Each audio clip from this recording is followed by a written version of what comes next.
यमुनानगर से भी उठी अरावली पर्वत श्रृंखला को बचाने की मांग। सेल्फ स्टडी जोन के विद्यार्थियों ने सौंपा महामहिम राष्ट्रपति के नाम मेमोरेंडम। चैनल को स्टडी जोन में प्रशासनिक अधिकारी बनने की तैयारी करने वाली छात्रा पूजा भारती ने बताया कि हमने जिला प्रशासन यमुनानगर को राष्ट्रपति के नाम एक मांग पत्र दिया है, जिसमें हमने अरावली पर्वत श्रृंखला के भविष्य की ओर उनका ध्यान आकर्षित किया है। स्टडी जोन के संचालक श्याम लाल ने बताया कि अरावली न केवल भारत की भौगोलिक पहचान है, बल्कि यह विश्व की सबसे प्राचीनतम पर्वत श्रेणियों में से एक है, जो विशिष्ट रूप से केवल हमारे देश की सीमाओं में स्थित है। छात्र और छात्राओं की तरफ से विनम्र विशेष अनुरोध किया गया कि अरावली का मूल्यांकन मात्र ऊंचाई के भौतिक मानकों के आधार पर न किया जाए। समय के साथ साथ प्राकृतिक क्षरण के कारण कई स्थानों पर इसकी ऊंचाई अवश्य कम हुई है, परंतु उसका महत्व कम नहीं हुआ है। इसके किसी भी हिस्से को पहाड़ या टीला जैसी तकनीकी श्रेणियों में विभाजित करने के बजाय इसे इसके संपूर्ण पारिस्थितिक मूल्य के आधार पर वैधानिक संरक्षण प्रदान किया जाना चाहिए। यमुनानगर से वरिष्ठ पत्रकार संदीप गांधी की विशेष रिपोर्ट।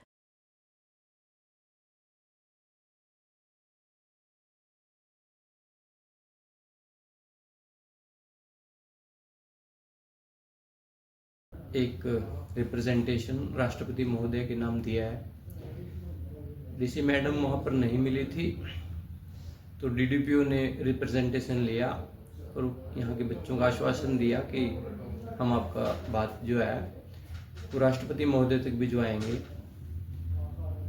हमारे संस्थान में जो बच्चे पढ़ते हैं उनका ये मानना है कि जो अरावली खनन के लिए जो सरकार के द्वारा और कोर्ट के द्वारा जो आदेश हैं वो आने वाले समय में बहुत ही घातक होंगे हमारे पर्यावरण की दृष्टि से, क्योंकि अगर अरावली के पहाड़ों को काट दिया जाएगा तो राजस्थान से उठने वाली धूल हमारे दिल्ली और हरियाणा क्षेत्र को बहुत ज़्यादा प्रभावित करेगी।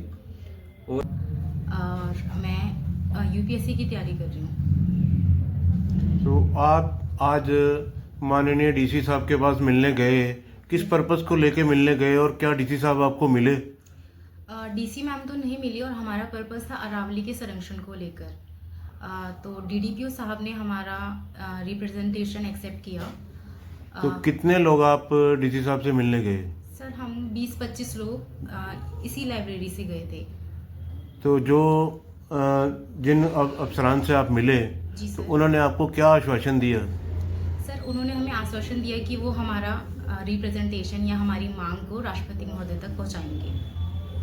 तो आप अरावली के बारे में क्या बताना चाहेंगे देश की जनता को कि अरावली को कहाँ से लेकर कहाँ तक है और उसका दोहन कहाँ तक हो रहा है, और उसका यदि दोहन होता है तो आम पब्लिक को यमुनानगर तक की क्या परेशानी आ सकती है? सर मैं अरावली के बारे में कहना चाहूँगी, अगर मैं ये कहूँ तो सर वो एक पहाड़ है जिसका स्वयं अपना एक अस्तित्व है, जिसका वर्तमान में अस्तित्व गुजरात के पोरबंदर से लेके दिल्ली एनसीआर के क्षेत्र गुड़गांव जिसमें आता है, जिसमें एक बड़ा हिस्सा गुड़गांव में आता है, हमारे हरियाणा के महेंद्रगढ़ में जिसकी सबसे बड़ी ऊंची चोटियां पाई जाती हैं, और राजस्थान का काफ़ी हिस्सा और दिल्ली का, और हाँ 4 क्षेत्र हैं जो अरावली के घेरे में आते हैं। और रही बात कि इसके इम्पोर्टेंस की सर, तो हम हर साल गर्मी में हमेशा सुनते हैं कि हीट वेव्स हैं, लू हो रही है जिससे स्किन जल रही है। ये अगर ये अरावली ही ना होना तो हर साल जो हीट वेव अभी हम झेल रहे हैं इसके बाद जो झेलेंगे वो ज़्यादा होगी।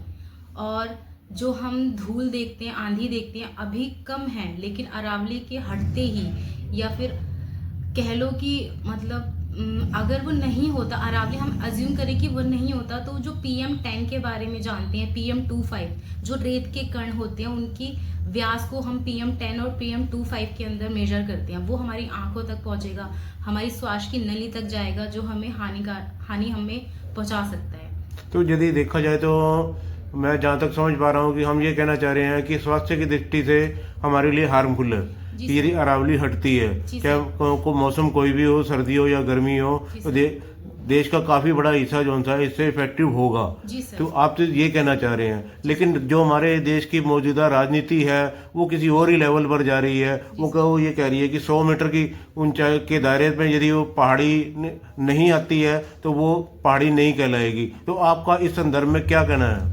सर मेरा इस संदर्भ में ये कहना, आज से पहले किसी भी मामले में, चाहे हम देश में देख ले चाहे विदेश में देख ले, किसी भी पहाड़ को एक परिभाषा दी ही नहीं गई है। तो इस बार अरावली की परिभाषा क्यों तय करी जा रही है? मतलब 100 मीटर का दायरा तय ही क्यों करना है? अगर तय कर दिया जाए तो खनन माफिया तो उसे खोद खोद कर 100 मीटर से भी नीचे ला देंगे, बचेगा ही नहीं कुछ हिस्सा। तो परिभाषा की जरूरत ही नहीं है, वो पहाड़ अपना अस्तित्व खुद ही लेकर आते हैं और खुद ही अपने आप मिट जाते हैं।